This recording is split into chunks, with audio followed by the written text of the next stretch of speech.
Sa ibang balita, watawat ng Pilipinas at Amerika makikita ngayon sa JP Laurel Street sa Malacanang, paghahandayan sa pagdating ni US President Barack Obama sa Lunes. Para sa update, may ulat on the spot si Lay Alves. Lay?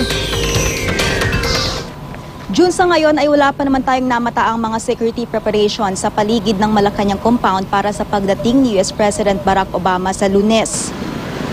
Nakabukas din ang bukana ng Mendiola na karaniwang lugar ng mga kilos protesta, bagamat may mga nakaabang na mga pangharang na barbed wire. Wala pa ring mga karagdagang security details sa labas ng US Embassy sa Rojas Boulevard. Samantala, sa loob ng Malacanang compound, nalilinyahan na ng mga watawat ng Pilipinas at Amerika ang JP Laurel Street. Dito sa Malacanang didiretso si Obama pagdating niya sa bansa para sa kanilang pulong ni Pangulong Aquino. Ang pulong ni Pangulong Aquino at President Obama ay susundan ng joint press conference ng dalawang leader.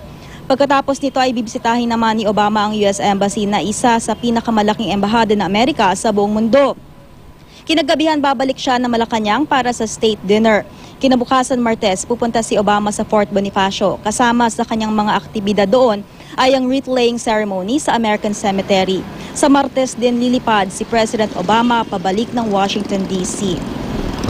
Samantala, June, ayon sa MMDA Metro Base ay wala pa silang nilalatag sa ngayon na rerouting scheme para sa pagbisita ni US President Barack Obama sa Lunes. June? Maraming salamat, Lay Alves.